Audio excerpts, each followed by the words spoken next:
এরপরে হবে কি, মানুষ রাস্তাঘাটেই জেনা করে। বিশ্বাস হচ্ছে না? এটা নবী সাল্লাল্লাহু আলাইহি ওয়াসাল্লাম বলেছেন যে কিয়ামত হবে না ততদিন পর্যন্ত, যতদিন মানুষ রাস্তাঘাটের আনাচে কানাচে জেনা করবে না। তখনকার সবচেয়ে ভালো মানুষ যে হবে, সে কে জানেন? যে গিয়ে ওদেরকে বলবে যে কাজটা এখানে করছো, একটু দেয়ালের পিছনেটা করতে না করো। এ হবে সবচেয়ে ভালো মানুষ। হাদিসে এমন ভাষা এসেছে। তো যুগ কিন্তু হঠাৎ করেই এরকম ফাসাদপূর্ণ হয় নাই। আস্তে আস্তে আস্তে আস্তে দেখেন, প্রথমে মাদক গোপনে, দেন প্রকাশ্যে, তারপর এটা ফ্যাশন হয়ে গেল, সবাই খাচ্ছে, কে কি বলো। প্রথমে পর্দা সবাই করতো মোটামুটি, 100 বছর আগের যুগে যান দেখবেন ম্যাক্সিমাম পর্দা। তারপরে আস্তে আস্তে রেভলিউশন, ফ্যামিনিস্ট রেভলিউশন, কাপড় ছোট হতে হতে হতে এখন বিকিনির যুগ আসতেছে। সবাই বিকিনি পরে ফিরবো। কে এগুলোর বলার আছে? আমার পোশাক আমি পরবো, আপনার বলার কি অধিকার আছে? আমার দেহ আমার সিদ্ধান্ত, আমার দেহ আমার সিদ্ধান্ত। এরপরে আসবে ওই যুগটা যখন মানুষ রাস্তাঘাটে জেনা করবে, আর আল্লাহ রাব্বুল আলামিন বলেছেন তার রাসূলের মাধ্যমে, ওদের সামনে কিয়ামত হবে ইনশাআল্লাহ। মানুষ এইভাবে ফাসাদে জড়িয়েছে। মুসলিম পরিবারে জন্মগ্রহণ করার পরেও এই জিনিসগুলো অমুসলিমরা করুক, খ্রিস্টানরা করুক, বৌদ্ধরা করুক, ইহুদিরা করুক, আমাদের কিচ্ছু যায় আসে না। ওরা সারা দেশ সভ্যতা একাকার করে ফেলাক, আমাদের কিচ্ছু যায় আসে না। তো মুসলিম পরিবারে জন্মগ্রহণ করার পরে একটা মুসলিম ছেলে, মুসলিম মেয়ে কিভাবে বিরক্ত। দেখবেন মুসলিম পরিবারে জন্ম নিয়েছে, নামাজ নাই, কোরআন তেলাওয়াত নাই, আল্লাহর তো জিকিরের কোনো খবরই নাই। তারপরে দিব্যি সুদ খাচ্ছে, ঘুষ খাচ্ছে, এটা ফ্যাশন। দুর্নীতি এটা কমন, সবাই করে, আমি একটু বলবো সমস্যা কোথায়। সবার ভিতরে একটা মানে আত্মিক দুর্নীতি, মানে আমাদের আত্মাটাই দুর্নীতিগ্রস্ত হয়ে গেছে। যখন একটা মানুষের আত্মা দুর্নীতিগ্রস্ত হয়ে যাবে, তখন তার কাজগুলো হবে এরকম। একজন রাইটারের বই পড়ছিলাম, তিনি লিখেছেন যে এখন চলমান যে সময়টুকু চলছে, এটা কিন্তু অনেক আগের বই, ওই সময়ের কথা তিনি বলছেন যে এখন যে চলমান সময় চলছে, এই যুগে যদি আত্মাটাকে দেহের রূপ দেয়া যায় আর দেহটাকে আত্মার রূপ দেয়া যায়, তাহলে দুর্গন্ধে কোনো মানুষ আমার কাছে আসবে না। আমি বুঝাতে পারিনি মনে হয়। আমাদের সুন্দর দেহটাকে যদি আত্মা বানিয়ে দেওয়া হয়, আর আমাদের কুৎসিত আত্মাটাকে যদি দেহ বানিয়ে দেওয়া হয়, এত বিভৎস দেখাবে, সামনে কেউ যাবে না। তো যেটা বলছিলাম, ধর্ম, মুসলিমদের মধ্যেই ফাসাদ চলছে, ইকোনমিক সেক্টরে ফাসাদ, রিবা, দুর্নীতি, সুদ, ঘুষ, কমন, এগুলো সবাই করছে। মুহাম্মদ সাল্লাল্লাহু আলাইহি ওয়াসাল্লামের উম্মত কিন্তু আমরা কিন্তু আল্লাহর সেই বান্দা যাদের পিতাকে আল্লাহ পাক ফেরেশতাদের সামনে সাজদা করিয়েছেন জ্ঞানের কারণে। সমাজের ক্ষেত্রে যান, দেখবেন সমাজের কাঠামোগুলো ভেঙে পড়ছে। প্রতিবেশী কে থাকে সেটাও মানুষ এখন জানে না, যারা পাশের বাসা আছেটা কে। একজন আরেকজনের উপকার করা, কাউকে ছাড় দেয়া দিন দিন কমে যাচ্ছে। দেখবেন কারো উপকার করা, এটাকে মানুষ বিরক্তি মনে করছে। রাস্তাঘাটে চলবেন, কেউ ছাড় দিতে রাজি না। যে আপনার আগে যেতে পারবে সে সফা হাফখানা, কেউ ছাড় দিতে রাজি না। রাস্তার নিচু থেকে উঁচু শ্রেণী পর্যন্ত কেউ অন্যের স্বার্থে নিজের স্বার্থ বিসর্জন দিব, ছাড় দিব, এটা চিন্তা করা যাচ্ছে না। এখন সমাজের কাঠামো কিন্তু ভেঙে গেছে। রাস্তাঘাটে দেখবেন বেপরদামি, ফ্রি মিক্সিং, জেনা, অশ্লীল মুভিজ। সমাজের কাঠামো বলে কিছু নাই এখন, যা আছে একটা খোলস, ভিতর থেকে এটা পুরো পচে গেছে। পচলো কার কারণে? আমার কারণেই তো, আমার আপনার কারণেই পচেছে। তো কিভাবে হচ্ছে আমি সেদিকে যাচ্ছি। পলিটিক্সে যান, গ্লোবাল অ্যাফেয়ার্সে যান, ফাসাদ আর ফাসাদ। বিশ্ব নিয়ন্ত্রকদের এখন একটাই কাজ, যুদ্ধ বাঁধিয়ে দেওয়া আর অস্ত্র বিক্রি করা। কার কার মাঝখানে যুদ্ধ বাঁধাবে আর কোথায় কোথায় অস্ত্র বিক্রি করবে, এটাই টেন্ডেন্সি, কিচ্ছু না। মানুষের জীবনে কোনো মূল্যই নাই এদের কাছে। একটা বোমে যে ইয়েমেনের হাজার হাজার শিশু মারা যাচ্ছে, কোনো ফিলিংসই নাই। বাচ্চাগুলো মরে গেল, কি হয়েছে? মানে পিঁপড়া দোলে দিলে যেমন মানুষের কোনো ফিলিংস থাকে না, মানুষের জীবনের মূল্য এমন হয়ে গেছে একে। নবী সাল্লাল্লাহু আলাইহি ওয়াসাল্লাম এটা বলেছিলেন যে শেষ জামানে হারাজ বেড়ে যাবে। হারাজ মানে হত্যা। কাতেল যে হত্যাকারী সে জানবে না লিমা কাতালা, কি জন্য সে হত্যা করলো। মাকতুল সে জানবে না যে লিমা কুতিল, কি জন্য তাকে হত্যা করা হলো। আর নিয়ন্ত্রণ শক্তি যারা সমস্ত বিশ্বটাকে ওদের দাসত্বের মধ্যে আনতে চায়। আর এই দাসত্বের পথে একমাত্র বাধা হচ্ছে মুসলিমরা, বাকিরা তো আর বাধা না। এই কারণে মুসলিম সমাজের মধ্যে এগুলো বেশি বেশি ছড়িয়ে দেওয়া হচ্ছে, পণ, জিনা, মাদক, এটা সেটা, যাতে করে মুসলিমদের আধ্যাত্মিক যে শক্তিটা এটা না থাকে। যখন আপনার কাছে আধ্যাত্মিক কোনো শক্তি থাকবে না, তখন আপনি পরাজিত। তো সুদ ছড়িয়ে দিচ্ছে সারা ওয়ার্ল্ডে। সুদ কি আর বাংলাদেশ থেকে এসেছে? সুদ পশ্চিম থেকে আসছে। কি বাংলাদেশ থেকে আসছে? পশ্চিম থেকে আসছে। পৃথিবীর প্রথম যে মুভি এটা তৈরি করেছে ব্রিটেন, আমেরিকা। 7 মিনিটের ক্লিপস ক্যালিফোর্নিয়া শুট করা হয়েছে, এবং তারপর আস্তে আস্তে সারা ওয়ার্ল্ডে ছড়িয়ে দেওয়া হচ্ছে। সারা বিশ্বে এই বিজনেস হয় $97 বিলিয়ন প্রতি বছর, যার মধ্যে $12 বিলিয়ন প্রফিট করে আমেরিকা। খোলামেলা কথাগুলো, এটা ইন্ডাস্ট্রি একটা। এটা দিয়ে মুসলিম যুবকদের নৈতিক চরিত্রটাকে শেষ করে ফেলা হচ্ছে। আমাকে খুব ভালো মনে হচ্ছে, আপনাকে খুব ভালো মনে হচ্ছে, অমুক হুজুরকে খুব ভালো মনে হচ্ছে। চোখে এসব পড়ে নাই এমন একটা মানুষ খুঁজে পাওয়া যাবে না এই যুগে, এটা আমার বক্তব্য। ইল্লা মাশাআল্লাহ, ইল্লা মাশাআল্লাহ, যদি এমন কেউ থেকে থাকেন যে এইসব মানে কি বলবো ইন্টারনেট সেকশনের সাথে কোনো সম্পর্কই নাই, তার ব্যাপারটা হয়তো ভিন্ন। বাকি সবার চোখে এগুলো পড়ছে এবং এটা কমন। এবং এগুলো কিন্তু দিন দিন গ্রামে বাড়ছে বেশি। কারণ কি, শহরের মানুষ এগুলো দেখতে একটু অভ্যস্ত যে মেয়েরা এমনিই হাঁটে, অমনিই হাঁটে, এরকমই ড্রেস পরে। আর গ্রামে তো এইসব কম ছিল। যখন গ্রামে এই পর্ন চলে গেছে, তখন গ্রামের যুবককে আর কে ঠেকায়। এখন সে প্রতিদিন দেখা যাচ্ছে গ্রামে গঞ্জে ধর্ষণ বাড়ছে। মেয়ে ওর কাছে একটা ভোগের বস্তু, পশুত্বর দমন করতে পারছে না, আক্রমণ। আর এসবের যেহেতু ইসলামিক কোনো বিচার হচ্ছে না, ইসলামিক লস কেমন, যে একজন চুরি করেছে, জুমার দিন নামাজ হবে, নামাজের পরে সমস্ত এলাকার লোকজন দাঁড়িয়ে থাকবে, সমস্ত এলাকার লোকজনের সামনে তার হাতটা কেটে ফেলে দেওয়া। এলাকার সব লোক দেখবে যে চুরি করলে এই শাস্তি হয়, ভয় আর চুরি করতে যাবে। কেউ কাউকে অন্যায়ভাবে হত্যা করেছে, তারও কেসাস করতে হবে, এবং সেটা সবাই জানবে যে ও হত্যা করেছে, এ তাকে কেসাস করেছে। কেউ কারো চোখ উপড়ে ফেলেছে, ওরও চোখ। কেউ কারো হাত ভেঙে ফেলেছে, ওরও হাত। হাতের বদলে হাত, চোখের বদলে চোখ, কানের বদলে কান, কেসাস।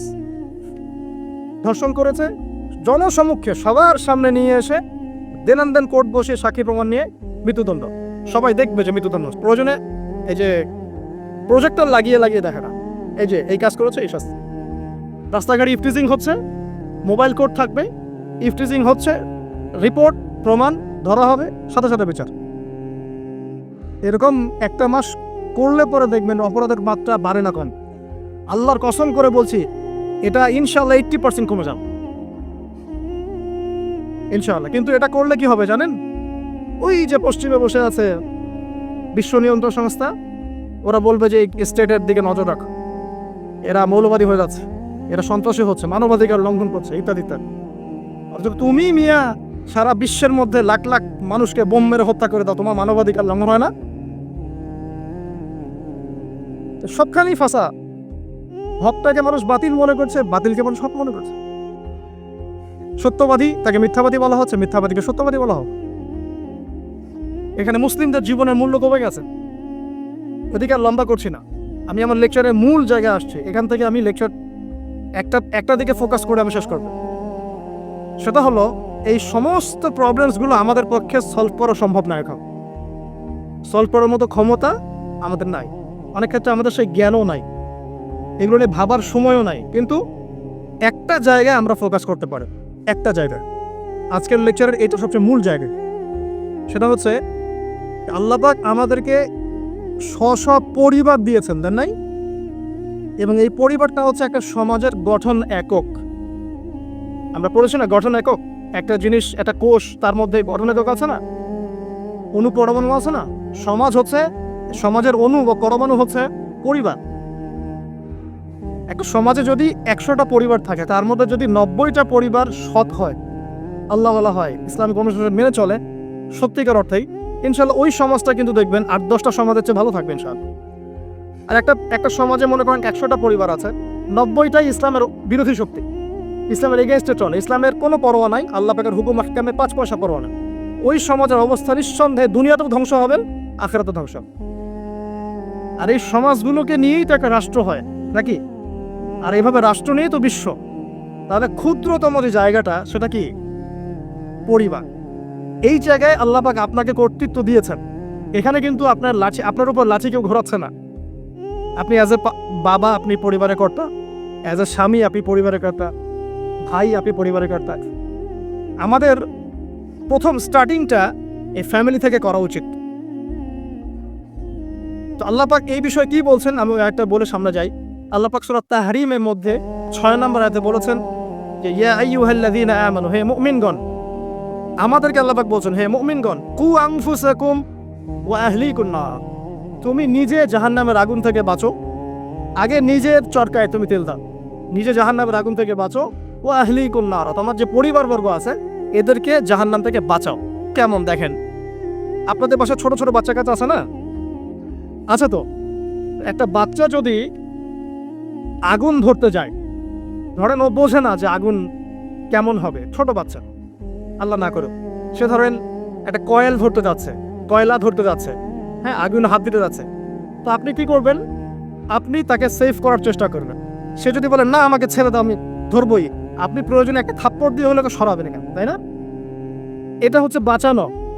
আপনি আপনার শিশুটাকে এই যে হাতে আগুন নেওয়া থেকে বাঁচালেন। আল্লাহ পাক এটা বলছেন নিজে বাঁচো, পরিবার বর্গকেও বাঁচাও। পরিবার বর্গ যদি শুনতে না চায়, না আমি জেনা করবো না, আমি গান শুনবো না, আমি মদ খাবই, না আমি এইটা করবো ওইটা করবো, যদি আপনি বুঝে থাকেন যে আপনার কথাটা হক, শাসন করে হলেও তো তাকে বারণ করতে হবে। এখানে আল্লাহ পাকের নসিহত হচ্ছে তোমরা নিজেরা জাহান্নামের আগুন থেকে বাঁচো, পরিবার বর্গকে বাঁচান। কোন জাহান্নাম থেকে বাঁচবে? আলাইহা মালাইকাতুন গিলাযুন শিদাদ, যেই জাহান্নামে কঠিন কঠিন মনের ফেরেশতারা আছে, পাষাণ মনের ফেরেশতা।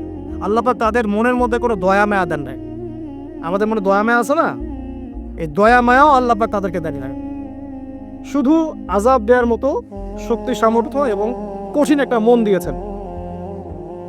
অন্য সূরায় আছে তাদের সংখ্যা 19 জন। কতজন? 19 জন, মানে তারা দায়িত্বশীল। বাকি আর যে কত হাজার লক্ষ কোটি আছে আল্লাহ ভালো জানেন। আলাইহা তিসআতা আশার আল্লাহ পাক বলেছেন। তো আলাইহা মালাইকাতুন গিলাযুন শিদাদ লা ইয়াসুনাল্লাহা মা আমারাহুম ওয়া ইয়াফআলুনা মা ইউমারুন। আল্লাহ পাক ওই ফেরেশতাদেরকে যে আদেশ করেন সেই আদেশ পালনে তারা বিন্দু মাত্র গাফেলতি করে না। এই সব ফেরেশতা থেকে যারা জাহান্নামের প্রহরী, এই জাহান্নাম থেকে তুমি নিজে বাঁচো, তোমার পরিবারকে বাঁচাও। এই জায়গায় আসা। এখন তোমরা যারা এখনো ফ্যামিলি শুরু করো নাই, যুবকদেরকে বলছে, তাদের জন্য এই অংশটুকু বেশি বেনিফিশিয়াল হবে ইনশাআল্লাহ। তোমাদের জন্য পথ চলাটা তুলনামূলক সহজ তাদের চাইতে যারা অলরেডি ফ্যামিলি ঢুকে গেছেন এবং বিপদও করে গেছেন, বা বড় হয়ে গেছেন, দীর্ঘ সময় পর্যন্ত আপনার ইসলামের এগেনস্টে চলেছেন বা আল্লাহর হুকুম আহকামের তোয়াক্কা করেন নাই, তাদের জন্য এটা অনেক কঠিন। কিন্তু যারা এখনো ফ্যামিলি স্টার্ট করো নাই বা কেবল স্টার্ট করেছো বা করতে যাচ্ছ, তোমাদের জন্য এই অংশটুকু বেশি ইম্পর্টেন্ট। আল্লাহ পাক এখানে একটা মূলনীতি দিয়ে দিলেন, নিজে বাঁচতে হবে, পরিবার বর্গকে বাঁচাতে হবে। আর আমি আগেই বললাম পরিবার বাঁচলে সমাজ বাঁচবে, সমাজ বাঁচলে রাষ্ট্র বাঁচবে। আসেন প্রথমে আমরা দেখি যে কোরআন কি বলছে।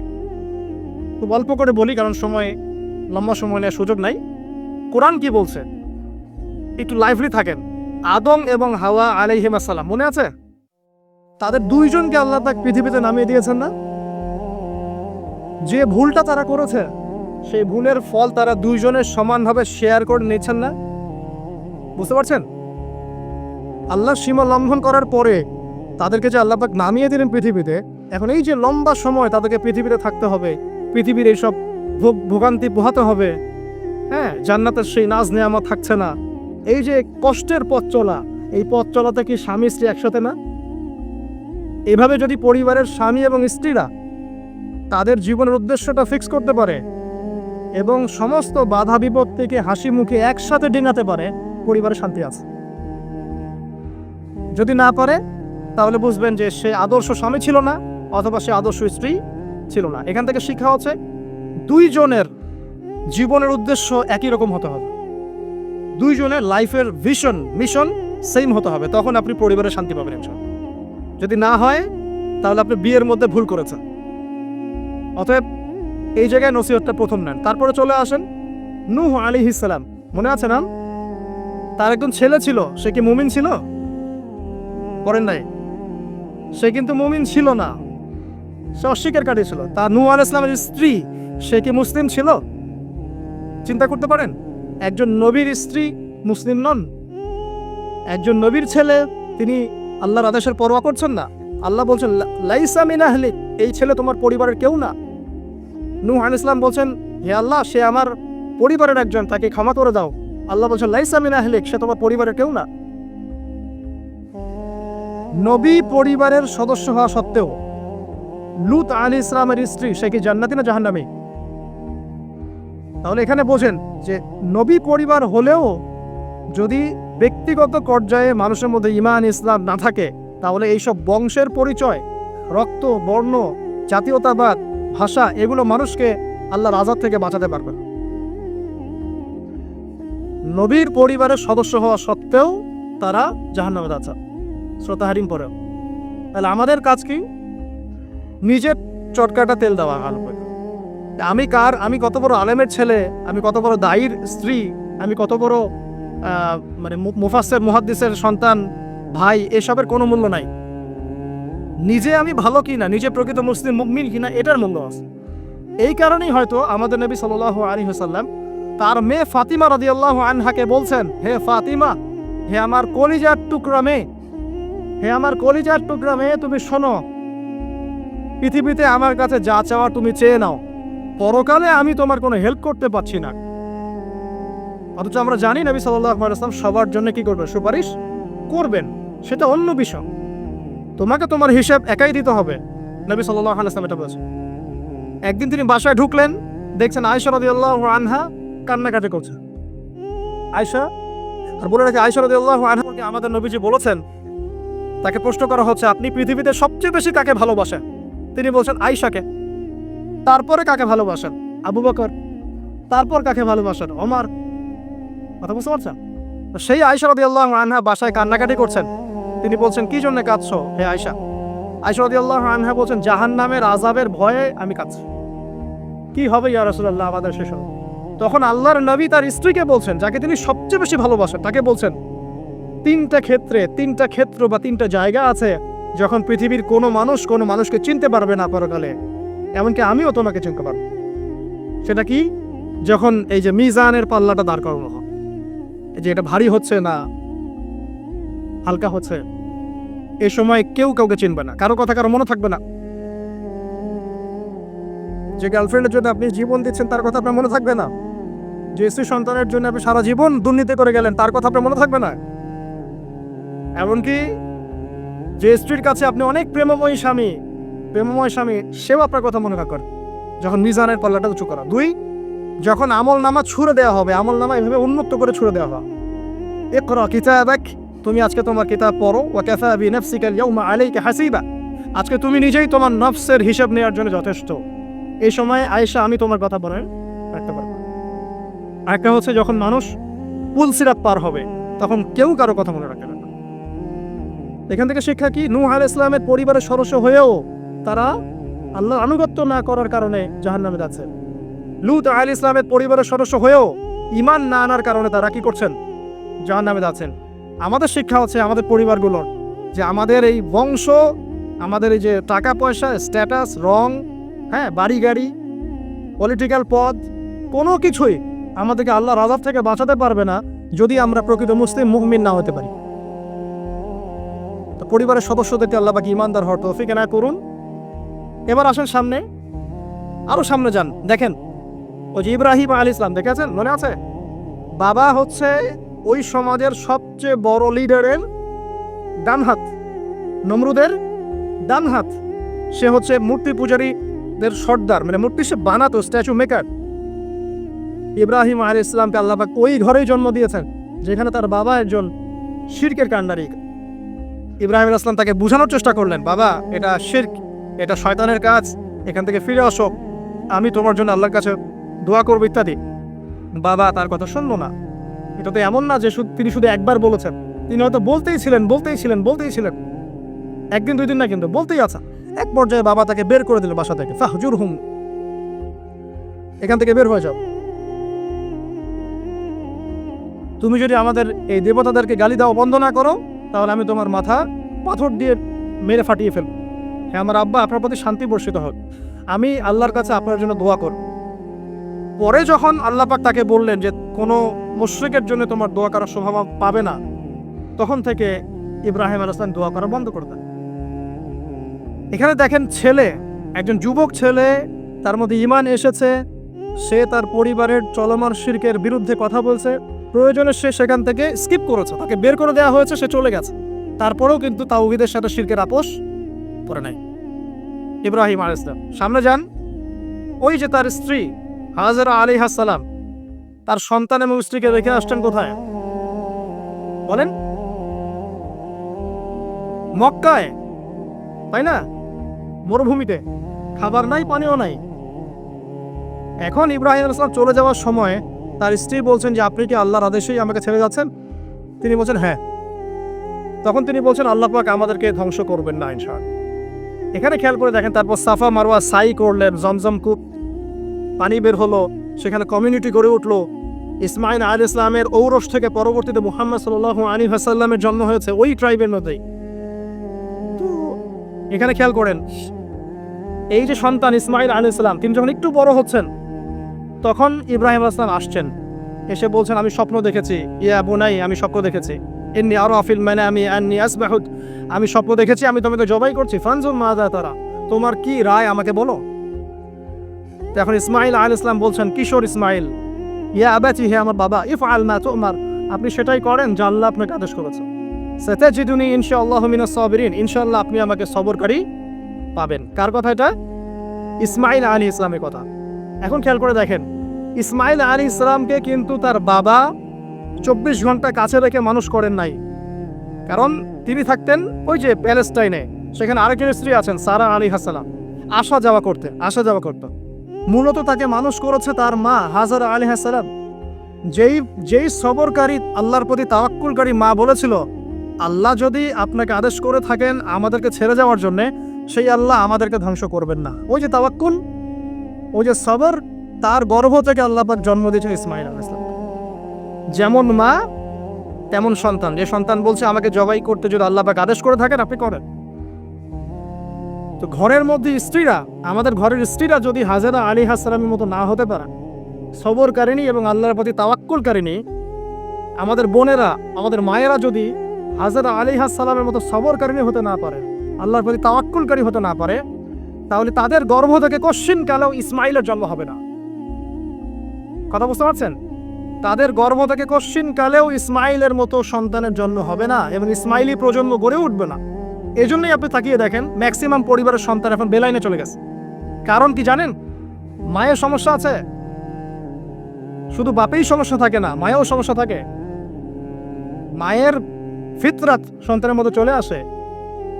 তো নারীরা যদি আল্লাহর আনুগত্যশীলা না হয়, মুমিনা মুসলিমা, 5 ওয়াক্ত নামাজ পড়া, লজ্জাস্থানের হেফাজত করা, খাস পর্দা করা, হ্যাঁ, স্বামীর আনুগত্যকারী, প্রেমময়ী, তারা যদি না হতে পারে, সবরকারিনী, তাওয়াক্কুলকারিনী, তাহলে ওই মায়েদের গর্ভ থেকে আপনি ইসমাইলের মতো সন্তান কিন্তু পাবেন না। ইল্লা মাশাআল্লাহ, ইল্লা মাশাআল্লাহ। আরো সামনে যান, নবী মুসা আলাইহিস সালাম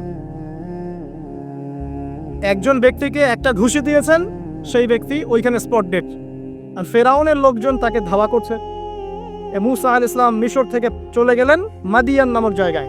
মাদিয়ানে আরেকজন নবী আছেন, তার নাম হচ্ছে শুআয়ব আলাইহিস সালাম। সেখানে গিয়ে তিনি গাছের নিচে বসে আছেন, দেখলেন দুজন মেয়ে দূরে দাঁড়িয়ে আছে, পানি নেয়ার মতো চান্স পাচ্ছে না। ওই কওমের লোকজনের শক্তি বেশি, তো তিনি একটু শক্তিশালী ছিলেন মুসা আলাইহিস সালাম। তিনি গেলেন, গিয়ে শক্তি খাটিয়ে ওদেরকে পানির ব্যবস্থা করে দিলেন, দিয়ে আবার সেই গাছের এখানে এসে বসলেন, বসে আল্লাহর কাছে দোয়া করছেন, রব্বি, হে আমার রব, লিমা আনজালতা ইলাইয়া মিন খায়রিন ফাকির। এখানে কিন্তু তার কোনো গৃহ নাই, থাকার জায়গা নেই, খাওয়ার কিছু নাই, কোনো পরিচিত কেউ নাই, একদম নিঃস্ব শূন্য হাতে হাত উঁচু করে আল্লাহর কাছে বলছেন, রব্বি ইন্নী লিমা আনজালতা ইলাইয়া মিন খায়রিন ফাকির। হে আল্লাহ, আপনি আমার উপর যে অনুগ্রহটা বর্ষণ করবেন, আমি এর জন্য ভিখারি হয়ে বসে আছি। এবার আল্লাহ পাক ওই একটা মেয়েকে পাঠালেন। ওই মেয়েটা আসলো লাজুক ভঙ্গিতে, লজ্জাশীলতা, চোখ নিচু করে। এই যে এখনকার এই যে ব্লাউজ ছাড়া শাড়ি পরা জেনারেশন না, এরা চক্ষু নিচু করে আসলেন। এই হাঁটাটাকে আল্লাহ পাক প্রশংসা করেছেন, সে লজ্জাশীলতার সাথে হেঁটে আসলো, এসে মূসা আলাইহিস সালামের সামনে দাঁড়িয়ে চক্ষু নিচু করে বলল যে আমার বাবা আপনাকে ডাকছেন, আমার বাবা আপনাকে ডাকছেন। এই লজ্জাশীলতা মেয়েদের মধ্যে কোথায় পাবেন এখন? একটা হাদিস আছে, যখন তোমার মধ্যে লজ্জা থাকবে না তোমার দ্বারা যে কোনো পাপ করা সম্ভব। হাদিস আছে, যে কোনো পাপ করা সম্ভব। বিকিনি পরেও কয়দিন পর ঘুরবে এরা, আমি বলে দিচ্ছি, দেখে নিয়েন ইনশাআল্লাহ। এবং এই আন্দোলন করতে করতে এক পর্যায়ে এমন একটা অবস্থা হবে দেখবেন যে ওটা পরেও রাস্তায় ঘুরছে। মানে ওরা দেশটাকে ওই আমেরিকান এবং ব্রিটেনদের পশ্চিমা সংস্কৃতির রঙে সাজাতে চায়। আর এই নোংরা অসভ্যতার নাম দিয়েছে প্রগতিশীলতা। শয়তান অনেক বেশি প্রগতিশীল ছিল এবং এখনো আছেও। ওই মেয়ের হেঁটে আসাটাকে আল্লাহ পাক প্রশংসা করছেন। আসার পরে তিনি যখন বলছেন আমার বাবা আপনাকে ডাকছেন, তিনি গেলেন, তখন ওই শুআয়ব আলাইহিস সালাম বলছেন যে আমার এই দুই মেয়ের মধ্যে একজনকে আমি তোমার সাথে বিয়ে দিতে চাই। মূসা আলাইহিস সালাম সেখানে বিয়ে করলেন। শর্ত হচ্ছে 8 থেকে 10 বছর তাকে তার ফার্মে চাকরি করতে হবে, কৃষিকাজ মানে গবাদি পশুর, এখানে 8 থেকে 10 বছর তাকে সার্ভিস দিতে হবে, এটাই মোহর। তো এটা আমি এখন বুঝি যে মূসা আলাইহিস সালামকে আল্লাহ পাক এই যে রাখালের কাজ করিয়েছেন কেন জানেন? কারণ এই কাজগুলো মানুষের ধৈর্য বাড়ায়। মূসা আলাইহিস সালামকে পরে আল্লাহ পাক বড় একটা দায়িত্ব দিবেন, এই কারণে তাকে ট্রেনিং দিচ্ছেন এখানে। তাকে আরো বড় একটা জাতিকে সামলাতে হবে যারা আরো অনেক বেশি উদ্ধত, অনেক বেশি গবাদি পশুর মতো। তারা কারা? ওই যে বনু ইসরাইল। চোখের সামনে দেখলো আল্লাহ পাক ফিরআউনকে ডুবিয়ে দিলেন, তারপরে 40 দিনের মধ্যে আবার শিরক করা শুরু করে দিলেন। আমাদের নবী মুহাম্মদ সাল্লাল্লাহু আলাইহি সাল্লামকে একজন কষ্ট দিয়েছিল। তো কষ্টটা এত ডাইরেক্ট দিয়েছে, এসে বলেছে আপনি ইনসাফ করেন, হে মুহাম্মদ সাল্লাল্লাহু আলাইহি ওয়াসাল্লাম, আপনি ইনসাফ করেন, আপনি ইনসাফ করছেন না।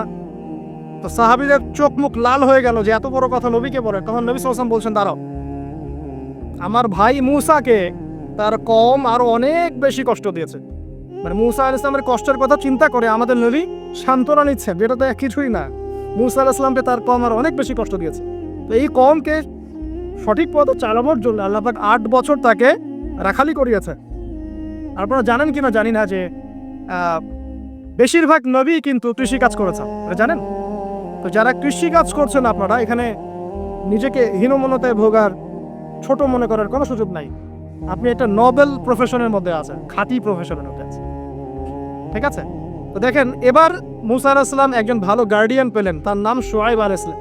সেখানে বাড়ি পেলেন, সেখানকার জামাই, তিনি চাকরি করছেন, মানে তার সবকিছুই অনুকূলে। ওই যে দোয়া কিন্তু কবুল হয়ে গেল। সতী পুত পবিত্র একটা মেয়ে আল্লাহ পাক তাকে দিয়ে দিলেন। কারণ মূসা আলাইহিস সালাম ছিলেন অনেস্ট, মূসা আলাইহিস সালাম ছিলেন সৎ ব্যক্তি, অনেস্ট, যিনি কখনো অশ্লীল কোনো পথে পা বাড়ান নাই। ঠিক তেমন একজন মেয়েকে আল্লাহ পাক তার জীবন সঙ্গিনী করে দেবেন।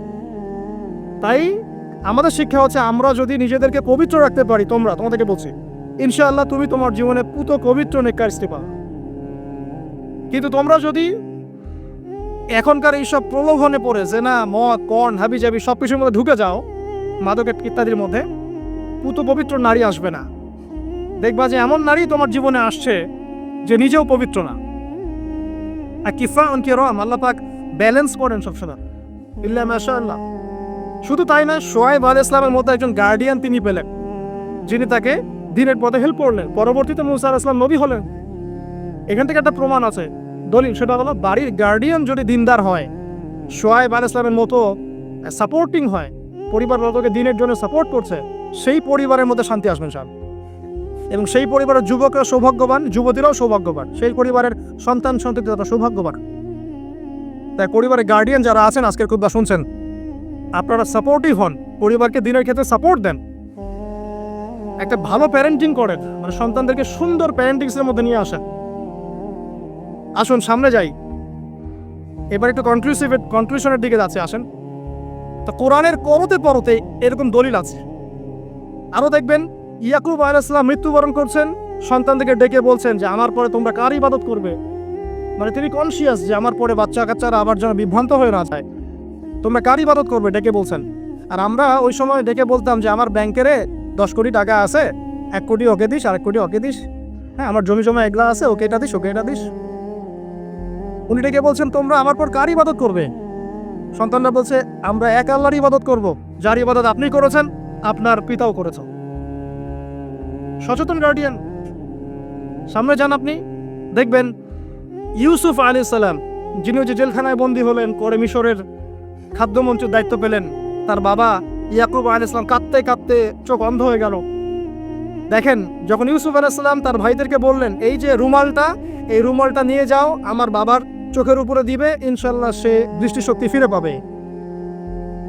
এটা পড়েন নাই মনে হয়, সূরা ইউসুফের মধ্যে আছে। এই রুমালটা যখন আমার বাবার চোখের উপর দিবে তখন সে তার দৃষ্টিশক্তি ফিরে পাবে। তখন ওই রুমালটা যখন তারা বহন করে নিয়ে আসছেন, অন্ধ ইয়াকুব আলাইহিস সালাম তিনি বলছেন যে আমি দূর থেকেই ইউসুফের গন্ধ পাচ্ছি।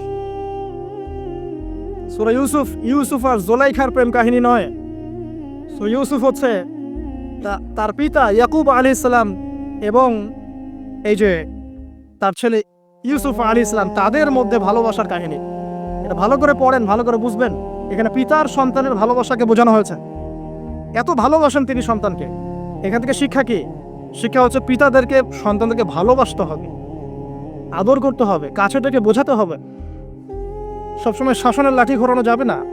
সন্তান যদি হোঁচট খায় তার হাতটা ধরতে হবে, ধরে বলবে বাবা কি হয়েছে, আমি তো তোমার সাথে আছি। মা কি হয়েছে, হতাশ কেন হচ্ছে, আমি তোমার সাথে আছি।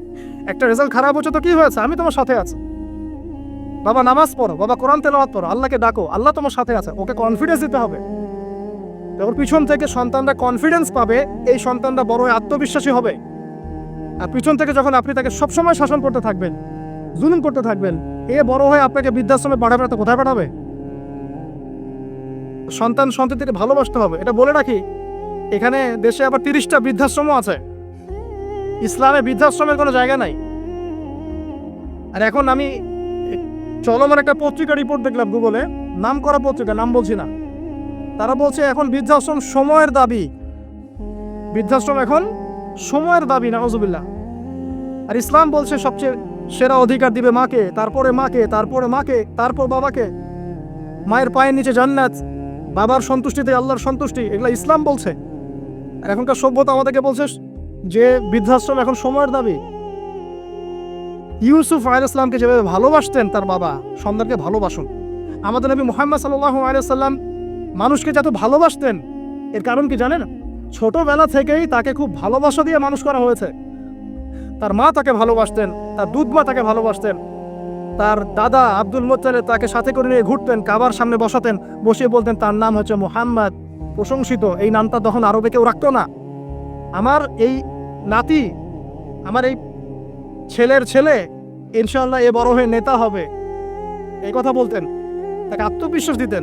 এমনকি তার দাদার ইন্তেকালের পর তার চাচা আবু তালেব মুসলিম না হয়েও সুদীর্ঘ সময় পর্যন্ত ভাতিজাকে সাপোর্ট দিয়েছেন। এই সাপোর্ট দেয়, কনফিডেন্স, এগুলো খুব ইম্পর্টেন্ট।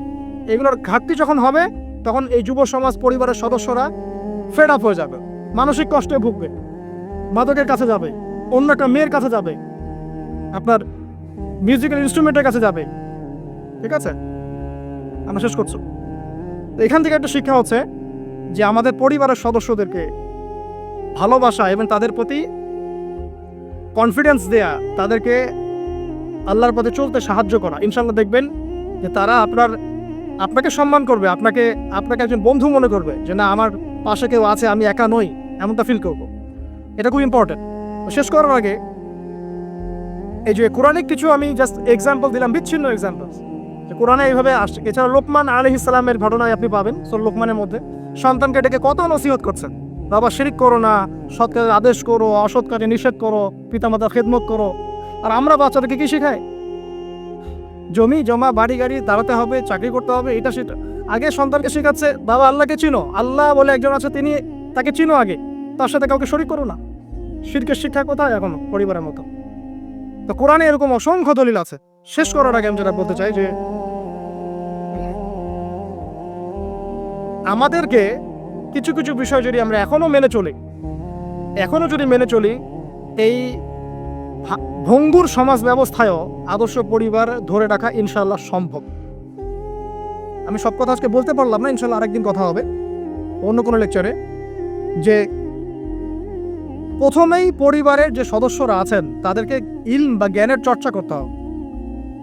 2 পরিবারে তাওহীদ প্রতিষ্ঠা করতে হবে, নবী সাল্লাল্লাহু আলাইহি ওয়াসাল্লামের সুন্নাত প্রতিষ্ঠা করতে হবে। এই দায়িত্বটা পরিবারের কর্তাদের, স্বামী না থাকলে স্ত্রী, মা, ভাই, পিতা, তাদের সবার দায়িত্ব এটা। পরিবারে তাওহীদ প্রতিষ্ঠা করা, সুন্নাত প্রতিষ্ঠা করা। পরিবারে নামাজ থাকতে হবে, নামাজ। 5 ওয়াক্ত নামাজ নাই পরিবার আদর্শ হবে না। পরিবারের সদস্যদেরকে দান সৎকার দিকে উৎসাহিত করতে হবে। যত দান করবে সম্পদ বাড়বে, যত দান করবে সম্পদ বাড়বে। দান কমিয়ে দিলে সম্পদ কমে আসবে। পরিবারের সদস্যদেরকে নৈতিকতা শিক্ষা দিতে হবে, মূল্যবোধ শেখাতে হবে, কালচার হিসেবে গড়ে তুলতে হবে। যারা সামাজিক, তারা সবার পাশে দাঁড়াতে চায়, সমাজ কল্যাণমূলক কাজগুলোতে উৎসাহিত করতে হবে। পরিবারের সদস্যদেরকে বুস্ট আপ করতে হবে, পিছন থেকে তাদেরকে আত্মবিশ্বাস দিতে হবে যে আমরা আছি তোমার সাথে, তুমি তোমার প্রতিভা অনুযায়ী সামনে যাও। যার যেখানে প্রতিভা সেখানে তাকে আত্মবিশ্বাস দিতে হবে। হ্যাঁ, তুমি লিখতে পারো, ভালো লিখো বাবা, তোমাকে টাকা পয়সা ফিকির করতে হবে না, তোমাকে জব ক্যারিয়ারের চিন্তা করতে হবে না, তোমাকে আল্লাহ পাক লিখার ক্ষমতা দিয়েছেন, লিখো, আল্লাহ ওখানেই রিজিক দেবেন। তুমি বলো, তোমাকে বলার ক্ষমতা আল্লাহ পাক দিয়েছে, তুমি ভালো করে বলো। তুমি বিজ্ঞান ভালো পারো, বিজ্ঞান নিয়ে গবেষণা করো। তুমি ভালো খেলো, ভালো করে খেলো। মানে আপনাকে ওর প্রতিভা অনুযায়ী আপনাকে বুস্ট আপ করতে হবে, ইসলামিক রুলস মেনেই। 5 বাসায় পর্দার বিধান চালু করতে হবে যাদের মধ্যে নাই, এবং এটাকে শক্ত করে ধরতে হবে। এটা হেলায় ফেলা ছেড়ে দেওয়া যাবে না।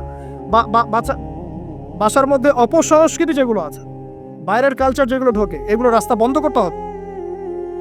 ইন্টারনেট সেকশনগুলোকে লিমিটেড করতে হবে, এবং যা দেখবেন সবাই একসাথে দেখবেন ড্রয়িং রুমে বসে। স্মার্টফোন এতে অ্যাভেলেবেল করে দিবেন না। এমনও কান্ট্রি আছে 18 বছর না হলে কেউ ফোন ইউজ করতে পারে না, আর আমাদের জন্মের পর থেকেই ফোন। বাচ্চার ওই ফোনটা দেওয়া মানে তার মস্তিষ্ক ড্যামারেজ শেষ। দেখেন আপনি ফোনের কারণে যে কত পাপ করতেছে আল্লাহ। এবং ফোনকে আমরা এখন আর কন্ট্রোল করছি না, ফোনই আমাদেরকে কন্ট্রোল করছে। এইগুলো বন্ধ করতে হবে। বাসার সদস্যদের খাওয়া দাওয়ার দিকে ফোকাস করতে হবে, তারা কি খাচ্ছে, কেমন খাবার খাচ্ছে, ফ্রেশ ফুডের ব্যবস্থা করতে হবে, কালচার্ড কথা বলতে হবে, সুন্দর করে কথা বলতে হবে তাদের সাথে। ঝগড়াঝাটি এগুলো দেখে যখন তারা অভ্যস্ত হয়ে যাবে, তখন তো নৈতিকতার অবক্ষয় ঘটবেই। আরও কিছু বিষয় আছে, যেমন পরিবারে হৃদ্যতা, ভালোবাসা পিতামাতার মধ্যে আছে কিনা, স্বামী স্ত্রীর মধ্যে আছে কিনা, এই বিষয়টা যেন ছোটদেরকে ইফেক্ট না করে খেয়াল রাখতে হবে। এভাবে যখন ইফেক্টিভ প্যারেন্টিং আসবে, পরিবার রিজিক হালাল, সলাত আছে, কোরআন আছে, জিকির আছে, তারা সমাজকরণমূলক কাজ করছে, ইসলামিক কমিউনিটির মধ্যে আছে, হ্যাঁ, সবার সাথে একটা হৃদ্যতাপূর্ণ সম্পর্ক আছে, তখন দেখবেন এই পরিবারের সন্তানরা ইনশাল্লাহ পরবর্তীতে গিয়ে ভালো কিছু করবে ইনশাল্লাহ। এই পরিবারের মেয়েরা ইনশাল্লাহ শালীন হবে, এবং তারা যখন অন্য কোনো ঘরে যাবে ওই পরিবারও ঠিক থাকবে। তো দিনের জ্ঞান, আমল, হালাল রিজিক, সুন্দর প্যারেন্টিংস, এগুলোর মধ্য দিয়ে আমরা আদর্শ পরিবার গড়তে পারবো ইনশাআল্লাহ আযজা ওয়া জাল। আল্লাহ পাক আমাদের সবাইকে তৌফিক ইনায়াত করুন। আমি লেকচারটা এখানে শেষ করছি। তো শেষ করার আগে আমি জাস্ট একটা বই সাজেস্ট করবো আপনাদেরকে। আমার হাতে একটা বই আছে, ইনশাআল্লাহ পরবর্তীতে কোনো এক জুমায় বা কোনো একটা সেমিনারে ইনশাআল্লাহ শুধুমাত্র এই বইটার উপরে আমি আলাদা একটা স্বতন্ত্র লেকচার বা সেমিনারের আয়োজন করবো ইনশাআল্লাহ। বইটার নাম হচ্ছে প্যারেন্টিং, জাস্ট সন্তান প্রতিপালন। জাস্ট দেখাচ্ছি বইটা, জাস্ট সন্তান প্রতিপালন, প্যারেন্টিং। এটা টোটালি ইসলামিক বই। আমি এমন করে বলছি যে এটা ইসলামিক মূলনীতি এখানে এক পেশেভাবে উপস্থাপন করা হয়েছে এমন নয় বিষয়টা, কারণ সমস্ত পরিবেশ পরিস্থিতি সাথে মিলিয়ে এ যুগে কীভাবে আপনি একজন সফল পিতা হবেন, সফল মা হবেন, সন্তানকে কীভাবে প্রতিপালন করবেন, এই বিষয়গুলো এখানে সুন্দর করে দেওয়া আছে। তো বইটা আপনারা কিনতে পারেন, আল্লাহ পাক আপনাদেরকে তৌফিক দান করে। এগুলো আমি আমার নিজে থেকেই বলছি, এটা বলতে আমাকে উৎসাহিত করে, আমি নিজে থেকেই বলছি, বইটা আমি পড়েছি, ভালো লেগেছে। তো আমরা দোয়া করি আল্লাহ পাক আমাদের সবাইকে আদর্শ ইসলামিক পরিবার গড়ে দিন, আমিন। এবং যারা এখনো পরিবারে যায় নাই তাদেরকে আল্লাহ পাক সুন্দর, দিনদার, পবিত্র, নেককার স্ত্রী আল্লাহ পাক দান করুন। আমরা দোয়া করি যারা পরিবার গঠন করে ফেলেছেন এখন, তাদের মধ্যে যে ভুল ত্রুটিগুলো হচ্ছে এগুলোকে সংশোধন করার তৌফিক আল্লাহ পাক দান করুন। পরিবারের মধ্যে দ্বীনি জ্ঞানের চর্চা আল্লাহ পাক বাড়িয়ে দিন। পরিবারের মধ্যে তালিমের ব্যবস্থা করুন, পরিবারে হৃদ্যতা, ভালোবাসার ব্যবস্থা করুন, বন্ধন শক্তিশালী করুন। আরও বলবো যে পরিবারের মধ্যে হালাল রিজিক আল্লাহ পাক ঢুকিয়ে দিন, হারাম থেকে বাঁচান। পরিবারে কোরআনের একটা চর্চা যেন প্রবাহমান থাকে, আল্লাহ পাক সেই তৌফিক সবাইকে দান করুন। আল্লাহ পাক আমাদের আপোষে যে ইখতিলাফগুলো, ভুল বোঝাবুঝিগুলো, এগুলো থেকে আল্লাহ রাব্বুল আলামিন আমাদের এই পরিবারগুলোকে হেফাজত করুন। যখন পরিবার সুন্দর হবে ইনশাআল্লাহ তাআলা সমাজটা ভালো হবে। সমাজ যদি ভালো হয় ইনশাআল্লাহ তখন সত্যিকারের একটা সোনার বাংলা আমরা পাবো ইনশাআল্লাহ। আল্লাহ পাক আমরা সবাইকে চলমান যাবতীয় ফিতনা থেকে হেফাজত করে কোরআন এবং সুন্নাহর অনুসারী বানিয়ে দিন, আল্লাহুম্মা আমিন।